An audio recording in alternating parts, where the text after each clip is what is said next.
Bonjour à tous. Les délestages, coupures d'électricité organisées, vont potentiellement créer des drames humains, peut-être des morts. On apprend des choses délirantes en ce moment, mais le gouvernement macroniste veut que nous soyons les responsables. Parce qu'ils ont compris que leur politique allait peut-être créer des drames et des morts.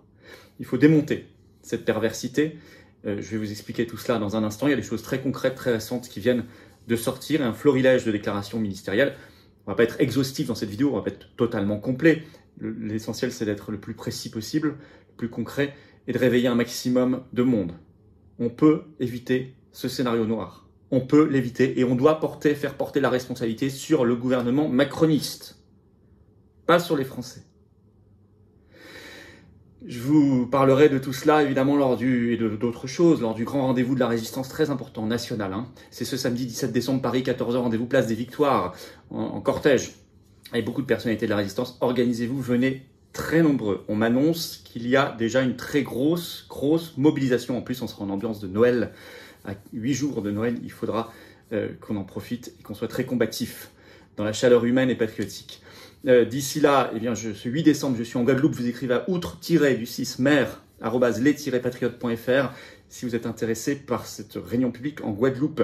Et le 15 décembre, je suis en Meurthe-et-Moselle, toujours mon tour de France. Là, vous écrivez à référence 54 tout collé sans accent @les-patriotes.fr. Voilà. D'ici là, abonnez-vous si vous voulez bien à cette chaîne YouTube. Le petit bouton s'abonner en dessous, cliquez dessus. C'est gratuit, c'est instantané.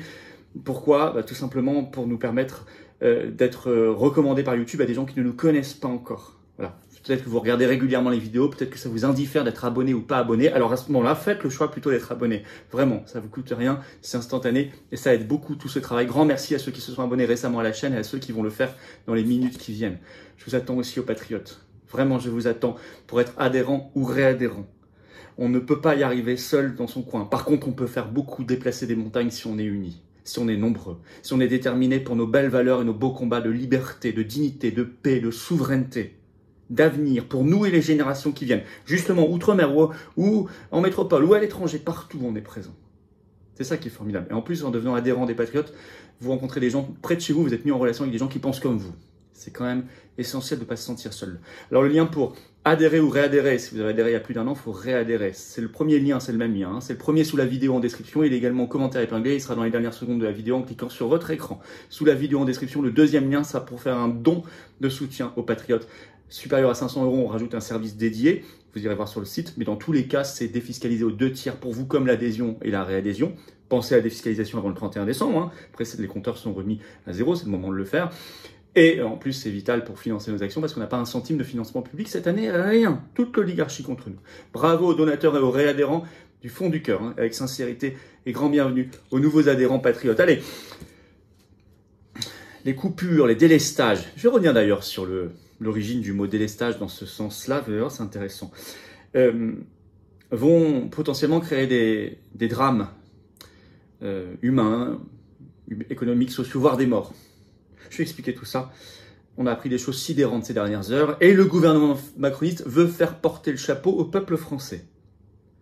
Comme pour le mauvais état de l'hôpital ou le Covid, c'était la même chose. Même technique. C'est trop facile, c'est trop pervers. Ils sont les seuls responsables et les seuls coupables. On va le marteler, j'y reviens dans un instant.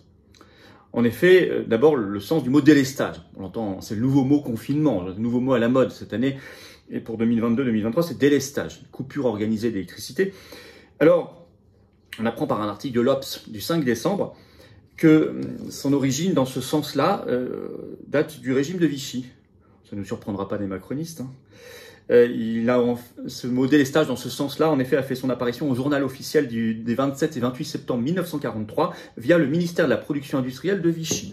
Voilà, au passage. Bon, chacun en fera ce qu'il veut, mais moi j'ai trouvé le petit clin d'œil intéressant et ça ne m'étonne pas des macronistes. Alors, je reviens à notre affaire, l'effroi, dans ce qu'on a appris sur BFM TV ce 5 décembre par le porte-parole d'Enedis, qui s'occupe d'acheminer, de commercialiser l'électricité chez vous, qui s'appelle Laurent Ménic, et qui déclare en direct sur le plateau, je cite, « Les agences régionales de santé identifient et nous signalent ces personnes-là qui ont un respirateur à la maison. » Vous savez, les malades qui ont un respirateur chez eux pour vivre. Mais, il ajoute cela, ces personnes-là sont éventuellement délestables, c'est-à-dire qu'on peut leur couper le courant chez eux. il ajoute « elles sont non prioritaires ». Alors, grand seigneur, il dit « pour autant, on a une intention prioritaire à leur égard, elles ont un numéro de téléphone dédié ». La belle affaire. Mais il remartèle derrière, je vous cite, « les patients qui ont un haut risque vital ne font pas partie des clients prioritaires définis par les préfectures ». Au moins c'est clair. Notez d'ailleurs l'utilisation du mot « délestable » qui commence à apparaître après les suspendus, après les non essentiels, après les désactivés, vous savez, ceux qui avaient plus leur passe, etc. Maintenant les délestables. On est en permanence dans la déshumanisation, la réification, vous transforme en objet, la déshumanisation macroniste, la déshumanisation mondialiste. Alors, cette terrible information sur les personnes qui ont un respirateur chez elles a été reprise partout dans toute la presse depuis, évidemment, et choque légitimement. Mais ça ne s'arrête pas là. Il y a d'autres manières de mettre en danger les gens. Je vais prendre un article qui a été publié sur BFM TV ce 5 décembre, le titre « Ascenseur, digicode, point de suspension, ces équipements du quotidien qui pourraient être à l'arrêt en cas de coupure ». C'est pas anodin, c'est pas sans conséquence. Par exemple, les ascenseurs. Je vais vous lire un petit extrait de cet article concernant les ascenseurs. Pendant les périodes de coupure de courant, ces appareils électriques seront logiquement à l'arrêt.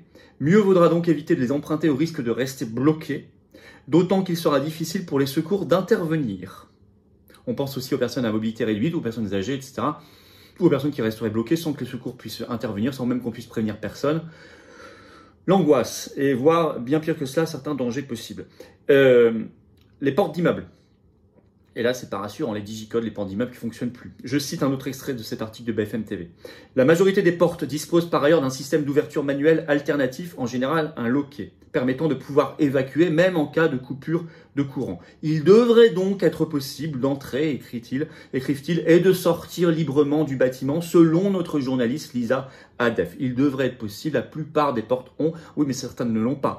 Et s'il doit être possible, dans certains cas, ce ne sera pas possible, ni de rentrer ni de sortir, d'évacuer. Tout ça n'est pas sans danger et sans risque non plus. Certains feux tricolores coupés, je cite toujours l'article, si vous prenez la route, écrit cet article, mieux vaudra être prudent.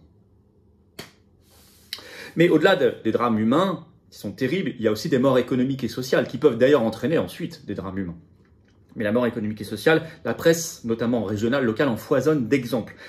Il y en a plein. Par exemple, France Bleu Lorraine Nord, ce 5 décembre, relate l'histoire d'un boulanger en Moselle qui ferme, tout simplement. Je cite, le titre, l'État me laisse tomber, un boulanger ferme son commerce à cause de l'augmentation du prix de l'énergie en Moselle. Je cite toujours, en 4 mois, sa facture est passée de 400 à 1200 euros, x3. Et il dit lui-même cette phrase que j'ai trouvée très parlante, un jour on ne trouvera plus de baguettes que dans les musées. Au moment d'ailleurs où la baguette a rejoint le patrimoine mondial de l'UNESCO.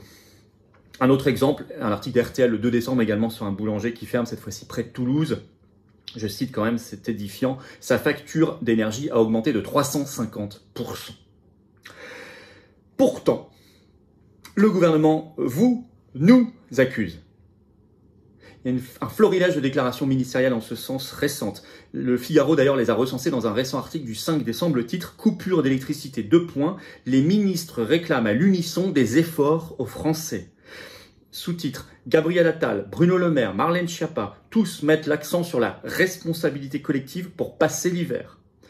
Alors par exemple, Gabriel Attal, qui a été très très loin sur BFM TV, et qui déclare ceci, je le cite, « Si on est capable tous de faire des efforts nécessaires, que ce soit les entreprises, l'État, les collectivités locales et chacun et chacune d'entre nous, il n'y a pas de raison qu'on ne puisse pas passer l'hiver dans les meilleures conditions possibles, a déroulé le ministre des Comptes publics Gabriel Attal sur le plateau de BFM TV. Selon lui, il y a en effet une responsabilité collective.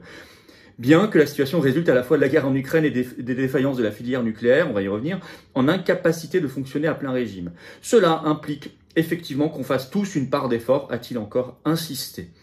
Bruno Le Maire a dit la même chose sur France Inter en parlant d'engagement collectif, etc. Donc ils veulent se défausser. Or, les seuls responsables, les seuls coupables, ce sont eux.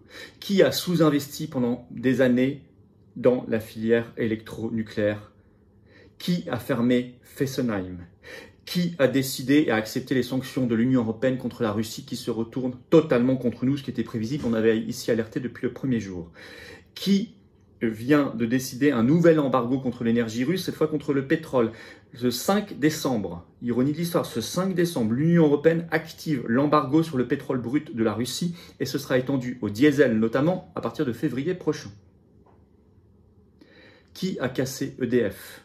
Par l'Union européenne, la soumission aux directives de libéralisation. Donc ils sont les seuls responsables, les seuls coupables.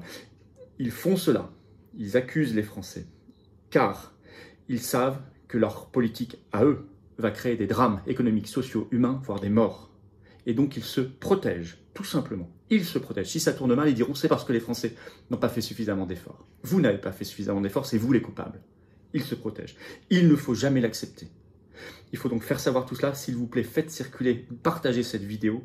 Il faut le marteler, il faut manifester. C'est pour ça que je vous attends samedi 17 décembre. Rendez-vous 14h Paris, place des Victoires pour le cortège. Manifestez partout. Et faire savoir et partager tout cela. Ne jamais accepter ce narratif qui ne passera pas dans les grands, qui passe dans les grands médias. Ce que je vous dis là ne passera pas dans les grands médias. C'est pour ça qu'il faut partager au maximum. Abonnez-vous s'il vous plaît à cette chaîne, c'est le meilleur moyen de le faire par les algorithmes de YouTube. Le petit bouton s'abonner, vous cliquez, c'est instantané. Grand merci à ceux qui se sont abonnés récemment à la chaîne et à ceux qui vont le faire. On file vers le demi-million d'abonnés, 500 000, c'est considérable. Et également, je vous attends patriotes. Je vous attends dans cet engagement avec moi, avec nous et moi avec vous. Voilà, on est tous ensemble. Chacun apporte son expérience, son expertise, sa sensibilité, ses convictions, sa force d'âme. Et on se bat pour nous, nos enfants, nos petits-enfants. Et on y arrivera. Pour des belles, très belles valeurs. Le lien pour adhérer ou reprendre votre adhésion annuelle si vous avez adhéré il y a plus d'1 an. Adhérer ou adhérer, c'est le même lien, c'est le premier sous la vidéo en description. Il est également commentaire épinglé, il sera dans quelques secondes aussi en cliquant là ou là sur votre écran. Sous la vidéo en description, le deuxième lien est pour faire un don de soutien aux patriotes, ce qui est juste vital. On n'a pas 1 centime de financement public cette année, pas d'aide bancaire bien sûr, rien. Tout ça a été fiscalisé aux 2/3 pour vous, comme l'adhésion et la réadhésion. Encore une fois, pensez à défiscaliser avant le 31 décembre. C'est une fenêtre d'opportunité, après c'est remis à zéro à partir du 1er janvier 2023. Bravo aux donateurs et aux réadhérents, bienvenue aux nouveaux adhérents patriotes et vive la France.